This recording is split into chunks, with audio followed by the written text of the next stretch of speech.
Hello everyone, welcome back to our next Star Trek lore video. Today we'll be covering a timeline of major events from the 24th century. Last time we left off with the Tomid incident. Today we'll jump forward about 30 years to the Battle of Narendra III in 2344. In this case, several Romulan warbirds attacked a Klingon outpost, and the USS Enterprise C responded to the Klingons' distress call.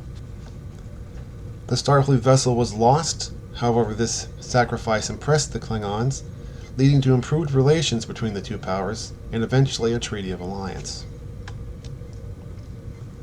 A temporal anomaly briefly threw the Enterprise C 20 years into the future, creating an alternate timeline where the Federation and the Klingons were at war, but the ship's return to the past restored the proper course of history.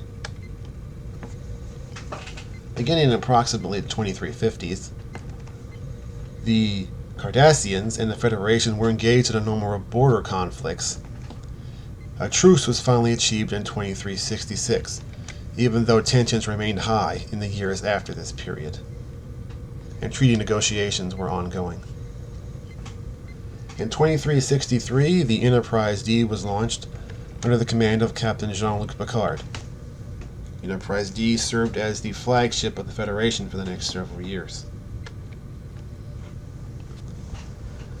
In 2366 and 67, the Borg launched their first invasion of the Federation. The Borg were characterized by a collective consciousness, and they captured Captain Picard during their invasion and assimilated him, turning him into Locutus of Borg, who led their attack on the Starfleet at Wolf 359, which was a major defeat for the Federation. The following year, the Klingons were engaged in a civil war between the forces of Gowron and the House of Duras. However, after it was revealed that the Romulans had been assisting the Duras, their support fell away and Gowron was victorious. In 2368, it was learned that Ambassador Spock was actually on Romulus.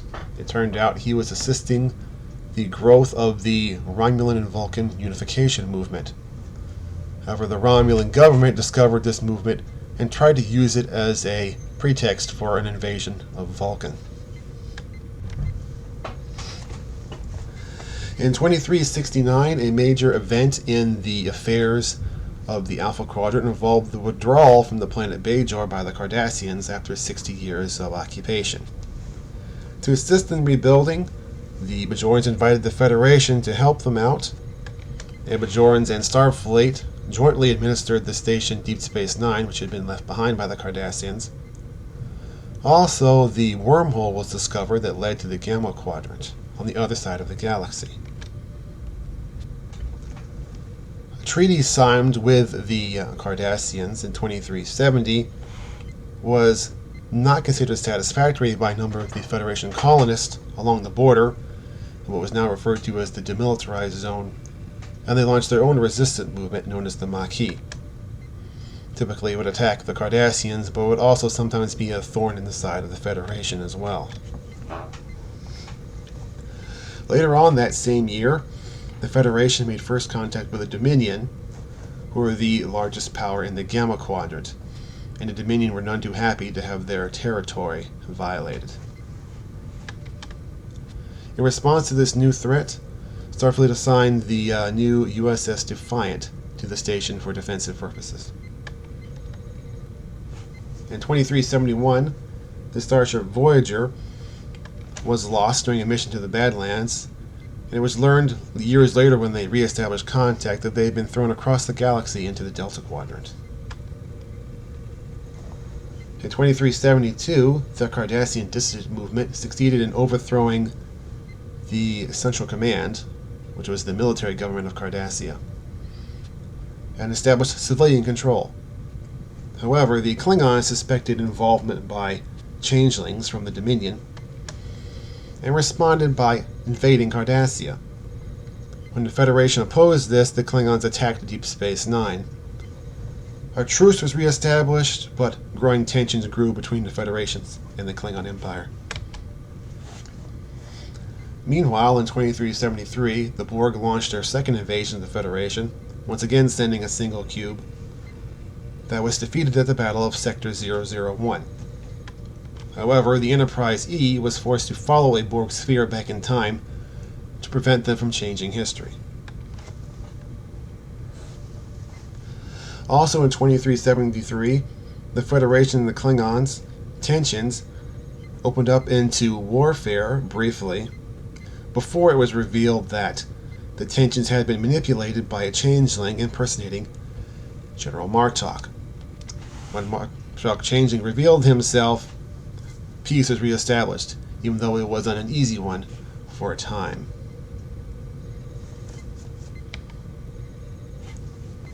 The Borg, not content with attacking the Federation and other races in their space, invaded another dimension, inciting a conflict with a species known as 8472.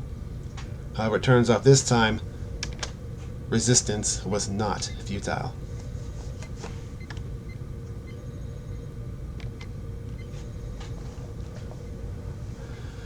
The brewing conflict with the Dominion erupted into open warfare at the end of 2373 at the Second Battle of Deep Space Nine. The Dominion was successful in capturing the station, while the Defiant joined the Allied fleet, composed of Starfleet and the Klingon Defense Forces. There were many ups and downs in the war over the next year. In 2374, through Subterfuge, Captain Sisko and Garrick were able to convince the Romulans to join the war, even though Senator Vreelank was not fooled by their deception. After many hard-fought battles, the Dominion was ultimately defeated by the end of 2375, with a peace treaty being signed at Bajor.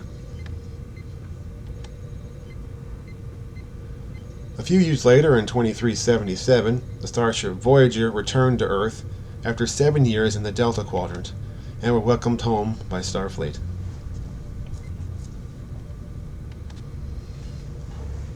In 2379, a coup on the Romulan Homeworld brought the Reman Shinzon to power.